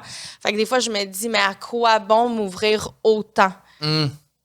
Comme j'ai l'impression que je mets ça dans l'univers, puis après, ça me crée bien plus d'anxiété qu'autre chose. Puis après, je me dis, oh mon Dieu, mais pourquoi j'ai fait ça? Tu sais? Mais c'est pour ça que tu es venue ici à la vie sociale. Exact. Mais tu sais, si je vous croise dans la rue, moi, je suis vraiment un livre ouvert. Là, je réponds à toutes les questions. Là, ça me dérange pas. Je suis cette personne-là, mais je le ferai pas de moi-même. Pour terminer, parce que le temps tire à sa fin, tu travailles en ce moment avec le L Québec. Tu réalises le défi 365 jours de look et tu as créé ta compagnie Essin. Et là, on va juste peut-être faire comment je peux dire ça, une annonce générale parce que Alanis m'ostinait que c'était SM. Et ce n'est pas SM. Là, comment qu'on le dit? C'est Essin. Là, c'est Essin. En fait, c'est un mot français, guys. Ben oui, ben je sais. C'est ça que je dis à Alanis, c'est ça que je dis à Camille. Ah, mais moi, je le sais. Oui, mais c'est parce qu'on s'ostinait avec Alanis. OK, parce que moi, je le sais. Non, c'est ça. Mais moi, je trouve ça drôle quand les gens disent SM parce que je me dis, tu sais, on dit pas j'ai femme. On dit j'ai faim. Donc, Essin, c'est Essin. Parfait. Et non SM. Mais en fait, c'est un nom français. Il y a deux définitions. Souvent, on va l'entendre dans un contexte, un essaim d'abeilles. Ouais, c'est ce donc, que un regroupement d'insectes. Ouais. Mais il y a une deuxième définition qui est les gens et les personnes qui se déplacent en groupe. Donc, c'est vraiment l'effet de communauté. Puis moi, j'ai rajouté... Essaim d'abeilles aussi, c'est ça. C'est la communauté. Oui, mais c'est ça, mais c'est plus par rapport aux insectes. Oui. Je suis moins insectarium. Ouais, je comprends. Mais moi, c'est devenu mon slogan. Donc, j'ai rajouté un petit pour. Fait que c'est pour les personnes et les gens qui se déplacent. Les personnes et les choses ou les gens? Les personnes et les gens? Hein? Les personnes et les gens? Qu'est-ce que j'ai dit? Les personnes et les gens. Non, les personnes et les choses. Merci. OK, c'est ça. Les personnes et les choses ton qui se déplacent. slogan. Donc, tu as développé ton contenu entrepreneur, tu es fashionista. On veut savoir c'est quoi l'avenir de Dessin. Et est-ce que c'est de Essin ou Dessin? Dessin. Dessin. Et quels sont les prochains projets? Et c'est une bonne question.